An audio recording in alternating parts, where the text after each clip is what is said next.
Asyaitanu ya'idukumul faqra. Setan selalu membisikkan kekurangan dalam hati. Setan selalu membisikkan kesedihan. Setan selalu membisikkan ketakutan. Halau ketakutan itu dengan takbir. Usir rasa cemas itu dengan takbir. Allahu Akbar, Allahu Akbar, Allahu Akbar, walillahil hamd. Bahwa orang yang dekat dengan Allah, ujian tak pernah terhenti datang. Kenapa Ibrahim yang bergelar Al-Khalil, kekasih Allah, Al-Khalil, orang paling dekat dengan Allah, Al-Khalil, orang yang disayang Allah, ngapa ujiannya datang silih berganti? Ujian pertama datang dari seorang ayah yang tidak menyembah Allah. Ya abati, wahai ayahku, mengapa kau jadikan berhala sebagai Tuhan?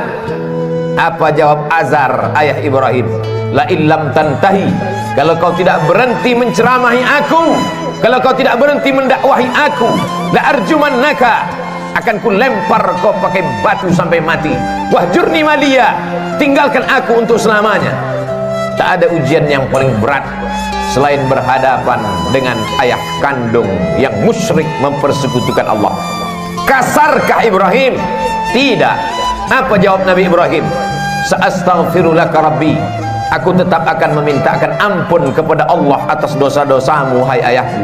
Innahu kana bi hafiya, Allah itu sayang kepadaku, Allah itu cinta kepadaku, aku akan memintakan ampunannya untukmu. Ini adalah pelajaran bahwa ujian akan datang silih berganti. Ada sebagian orang yang beranggapan kalau dia sudah taubat, kalau dia sudah hijrah, maka hidupnya akan tenang, senang, kenyang, lenang, tak lagi ada ujian. Salah. Hijrah bukan berarti tanpa ujian. Hijrah bukan berarti hidup akan senang, tenang, dan kenyang. Hijrah membuat kita lebih kuat kepada Allah. Bebannya tetap sama, bebannya tetap datang, tapi kekuatan lebih kuat dari sebelumnya. Itulah makna hijrah, itulah makna taubat, itulah makna mendekatkan diri kepada Allah Subhanahu wa ta'ala. Berhadapan dengan keluarga dekat, Ibrahim lulus. Berhadapan dengan musuh-musuh Allah, ketika mereka berdebat dengan otak, Ibrahim menang. Apa kata Ibrahim alaihi salam? Yang membunuh berhala-berhala kalian, yang memecahkan dan menghancurkan patung-patung ini adalah patung yang paling besar. Nabi Ibrahim sedang mengajak mereka untuk berdebat. Gunakan akal kalian. Selama ini kalian menyembah patung, selama ini kalian menyembah berhala.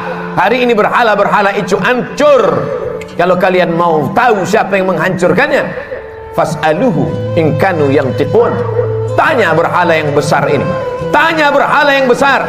Digantungkan Nabi Ibrahim kampak di leher berhala itu. Biasanya orang kalau sudah kalah berdebat, kalah otak, dia akan main otot, dia akan main kekuasaan, dia akan main jabatan. Mereka kumpulkan kayu-kayu dan batu-batu, lalu diperintahkan oleh penguasa, harriquhu, bakar Ibrahim. Mereka membakar Ibrahim. Saat itu api yang panas berubah, sunnatullah terjadi. Apa kata Allah Subhanahu wa ta'ala?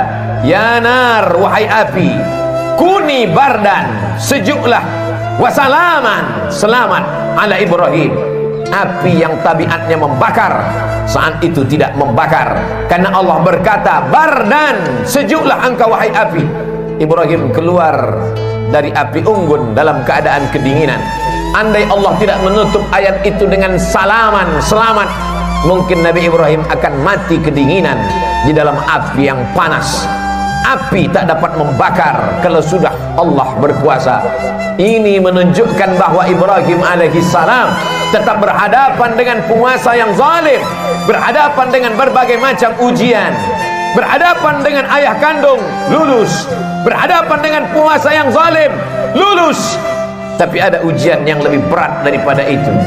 Ujian kerinduan, ujian kehampaan hati, ujian kekosongan jiwa. Ingin mendengar tangisan anak kecil di dalam rumah, dalam gendong dan pelukan.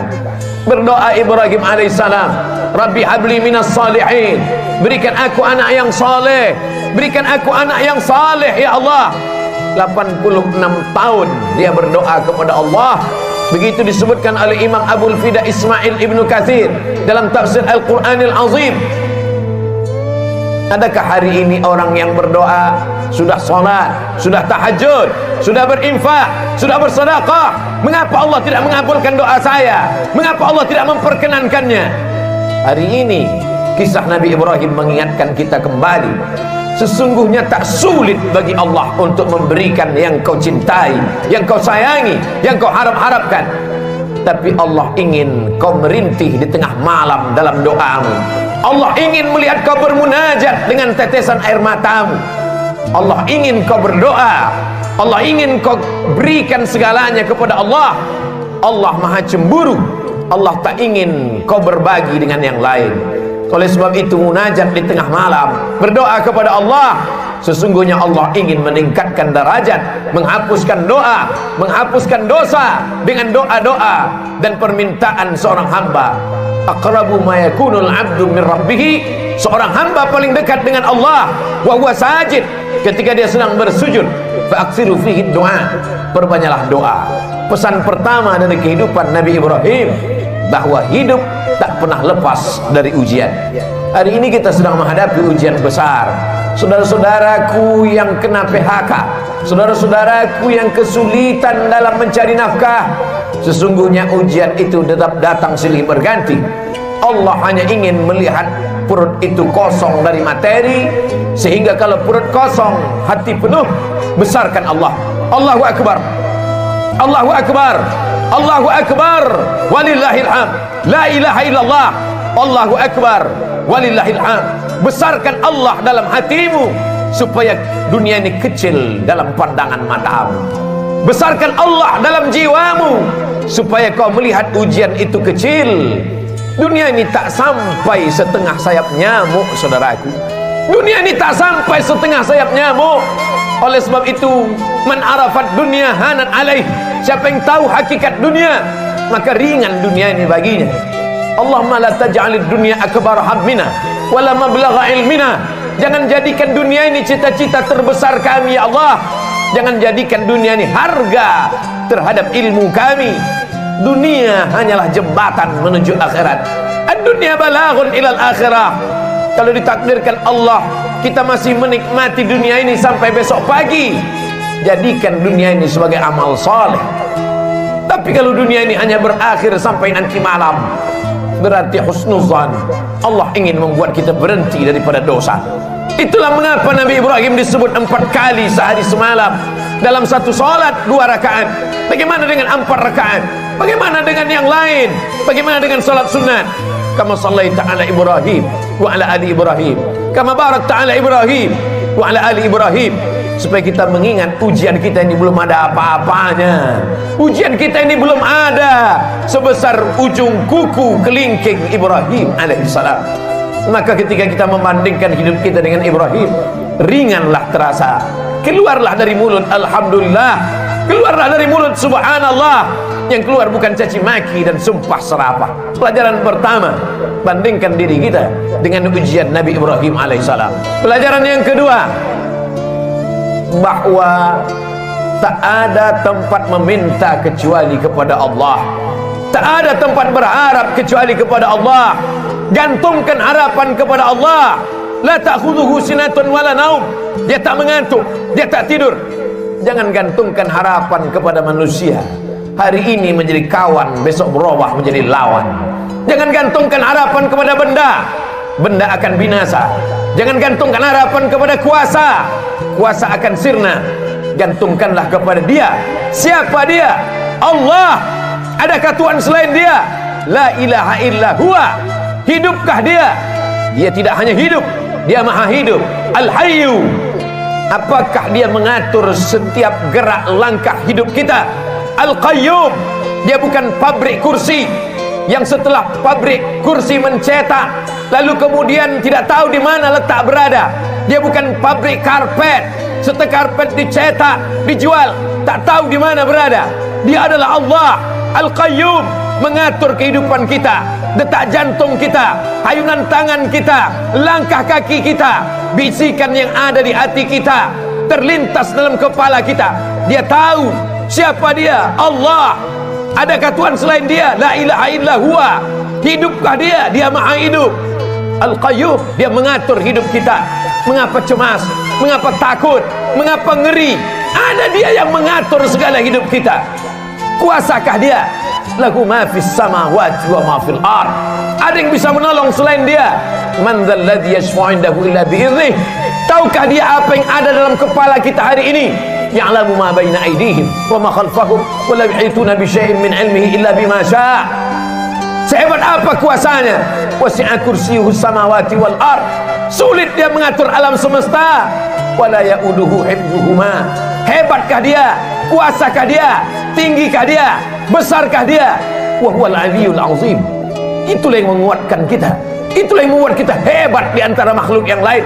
Kalaulah manusia itu hebat karena besarnya, tentu lebih besar sapi yang ada di depan kita, tapi kita akan menyembelih dia. Kalaulah manusia itu hebat karena suaranya, tentulah onta lebih besar suaranya, tapi pagi ini onta disembelih. Kita hebat karena kita membesarkan Allah. Kita hebat karena dibesarkan oleh Allah. Allahu Akbar, Allahu Akbar, Allahu Akbar. La ilaha illallah wallahu akbar. Allahu akbar walillahil hamd. Dunia tanpa Allah terasa kecil. Itu yang dirasakan oleh Sayyidina Abu Bakar Siddiq. Kita berada di dalam Jabal Sur saat bersembunyi akan pindah ke kota Al-Madinah Al-Munawwarah. Datang orang kafir Quraisy menyerbu. Mereka akan membunuhnya. Bergetar tangan Sayyidina Abu Bakar. Tapi Nabi tahu. Apa kata Nabi? La tahzan, jangan sedih. La tahzan, jangan takut. La tahzan, jangan cemas. Innallaha ma'ana. Allah bersama kita. Yakin Allah bersamamu, maka kau terasa besar di hadapan makhluk-makhluk yang lain. Kau bukan apa-apa. Kau hanyalah setumpuk daging busuk yang akan dimakan cacing tanah. Tapi ketika kau besarkan Allah, maka kau ikut menjadi besar. Ketika kau berkata ya Rab, saat itu kau yakin Allah menjagamu. Ketika keluar dari mulutmu ya Rab, saat itu kau yakin Allah memberimu rezeki. Wa ma min dabbatin fil ardi illa 'ala Allah rizquha. Tak ada satupun yang melata di atas muka bumi ini kecuali Allah menjamin rezekinya. Mengapa orang korupsi? Karena takut anak tidak makan. Mengapa orang menjadi nepotisme? Mengapa orang menghalalkan segala cara? Karena takut tidak makan. Orang yang hanya memikirkan perut, maka hakikat dirinya tak jauh lebih kecil daripada yang keluar dari perut. Orang yang hanya memikirkan lambung, maka dia tak lebih besar daripada yang keluar dari lambung. Itulah mengapa Allah menjauhkan otak dari lambung, otak di atas, lambung di bawah, supaya kita jangan hanya memikirkan lambung. Tapi hari ini ada manusia yang begitu ketakutan. Kenapa? Karena hanya urusan lambung. Menjegal kawan seiring, menggunting dalam lipatan, menikam dari belakang, musuh dalam selimut. Gara-gara apa? Gara-gara lambung. Atib mat'amak, jaga makananmu, takun mustajabud da'wah, doamu akan dikabulkan Allah. Pelajaran kedua yang diambil dari kehidupan Nabi Ibrahim alaihissalam, senantiasa berdoa kepada Allah. Tapi ada orang-orang yang berdoa kepada Allah, doanya tak dikabulkan Allah. Rajulun as'as, rambutnya berdebu, aghbar, kusut, berdebu, yamuddu yadayhi ila sama, tangannya diangkat ke langit, tangannya dia tengadahkan ke atas. Dia berkata, ya Rab, ya Rab, ya Allah, ya Allah. Doanya tak dikabulkan Allah. Mengapa doanya tak dikabulkan Allah? Mat'amuhu haram, makanannya haram. Masrabuhu haram, minumannya haram. Malbasuhu haram, pakaiannya haram. Wa ghudhiya bil haram, dan dia diberikan makanan haram. Oleh sebab itu, atib mat'amak, jaga makananmu, jaga kehalalannya, jaga kesuciannya, jaga kebersihannya. Takun mustajabun da'wah, maka doamu akan dikabulkan Allah subhanahu wa ta'ala. Kita ingin diberikan Allah pandangan, supaya pandangan kita lurus, supaya kita paham, supaya kita sabar atas segala doa-doa kita. Kalau Nabi Musa alaihissalam 40 tahun baru terkabul doanya. Kalau Nabi Ibrahim 86 tahun baru terkabul doanya. Padahal mereka adalah Khalilullah, padahal mereka adalah kalimullah, maka kita datang sabar kita. Sesungguhnya kita sedang menyerahkan nasib kepada Allah. Allah lebih tahu apa yang lebih baik daripada kita. Tapi kadang kita memaksa Allah. Kita sudah buat target-target, kita sebuah keputusan, ada keputusan kita, dan kita paksa Allah untuk mengikuti kehendak kita. Allahu Akbar, Allah Maha Besar, kita kecil. Allahu Akbar, Allah Maha Hebat, kita tak ada apa-apanya. Robah pandangan kita, berikanlah yang terbaik untukku menurut pandangan Engkau ya Allah. Bukan aku paksa Engkau mengikut kehendakku, karena Engkau saja yang besar, yang lain kecil ya Allah. Pelajaran yang terakhir, yang ketiga, puncak daripada cinta adalah ketika sanggup berbagi. Puncak cinta bukan memiliki, puncak cinta bukan menguasai, puncak cinta ketika sanggup berbagi. Itu ditampakkan dalam kehidupan Nabi Ibrahim alaihissalam. Setelah anak itu lahir, itulah puncak cinta, keinginan untuk memiliki untuk selamanya. Tapi Allah berkata lain. Ya bunayya, wahai anakku, inni ara fil manam, kulihat dalam mimpiku, anni adbahuka, aku sembelih lehermu, fanzur madza tara, apa pendapatmu hai anakku. Dan ternyata anak pun sama berfikirnya. Puncak dari cinta kepada ayah adalah saat sanggup berbagi kepada Allah. Apa kata sang anak? Ya abati, wahai ayahanda, if'al ma tu'mar, laksanakan perintah Allah, satajiduni insyaallah minas sabirin. Insyaallah aku sabar ayah. Bertemu seorang ayah yang soleh dengan anak yang soleh. Jangan pernah bermimpi mendapatkan anak yang soleh kalau tidak dari ayah yang soleh. Soleh dalam berpikir, soleh dalam beramal, soleh dalam mencari nafkah. Siapa yang cinta kepada Allah, maka dia bagikan kepada Allah. Siapa yang cinta kepada makhluk, maka habis untuk makhluk. Makhluk itu mati, semuanya berakhir. Tapi cinta kepada Allah, itulah yang kekal abadi. Sesungguhnya yang dibagi kepada Allah, yang ikhlas berbagi karena Allah, itulah yang akan kekal abadi sepanjang zaman. Tak akan lapuk kena hujan, tak akan goyah angin kencang. Sebab apa? Sebab Allah yang mengekalkannya hingga hari kiamat. Serahkan kepada Allah, dia akan besar. Bagikan kepada Allah, dia akan kekal abadi. Ma'akalta fa'afnaita, kalau kau habiskan untuk makan, dia akan busuk. Wa malabista, kau habiskan untuk pakaian, dia akan lapuk. Wa matasaddaqta, yang kau sedekahkan untuk Allah, itu yang akan kekal abadi. In tansurullah, kalau kau tolong agama Allah, yang surkum, yang kau cari selama ini, pergi pagi pulang petang, habis waktu, tinggal sholat, tergadai agama dan akidah, hanya sampai ke tenggorokan. Setelah itu pun kau akan mati. Harta warisan dibagi-bagi, tak tersisa untuk diri. Semua hanya akan dibawa menghadap ilahi. Akan kembali ke rumah. Yarji'usnani, anak, menantu, sahabat, buah hati belayan jiwa, akan kembali ke rumah. Mereka akan menangis 2-3 hari.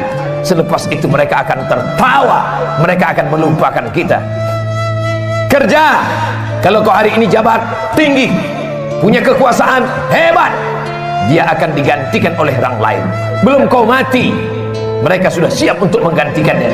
Wa yabqa wahidun, yang tinggal hanya satu. Apa dia?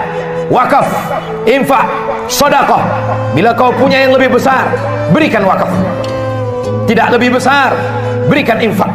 Tidak lebih besar, berikan sedekah. Allah Maha Adil. Kalau kau hebat, berikan wakaf. Kalau kau kurang hebat, berikan infak. Kalau kau manusia biasa, berikan sedekah. Tabassumika fi wajhi akhika sedekah. Senyummu ke wajah saudaramu adalah sedekah. La tahqiranna minal ma'rufi syai'a. Jangan sepelekan perkara walaupun kecil. An tulqiya akhaka biwajhin talqin, hanya sekedar menghadapi orang dengan wajah yang cerah. Itu yang akan dikenang orang sepanjang zaman. Dari abad berabad, dari zaman berzaman, tak akan dilupakan orang. Masih ingat orang dengan senyummu. Saat kau mati dimakan cacing tanah, masih didoakannya. Masih didoakannya saat dia lewat di makammu. Masih sempat mulutnya berkata, Assalamualaikum ya ahlal diyar minal mu'minin, wa inna insyaallah bikum lahiqun. Yarhamullahul mustaqdimin wal mustakhirin. Nas'alullah lana wa lakumul afiyah. Tapi kalau kau sombong, kalau kau angkuh, itu juga akan dikenang orang. Itu juga akan diingat oleh orang sepanjang zaman. Itulah orang yang sombong, itulah orang yang angkuh, itulah orang yang paling merasa tinggi hati. Oleh sebab itu, bukti kau rendah hati kepada Allah, berinfak, berwakaf dan bersedekah. Bukti kau rendah hati tawadhu kepada manusia, berhadapanlah dengan orang dengan tatapan yang baik, dengan cakap yang baik, dengan perbuatan yang baik. Qaulun ma'rufun, perbuatan yang baik, wa maghfiratun, pemberian maaf, khairun, lebih baik, min sadaqatin, daripada pemberian perbuatan baik, yatsba'uha adha, tapi diiringi oleh perbuatan yang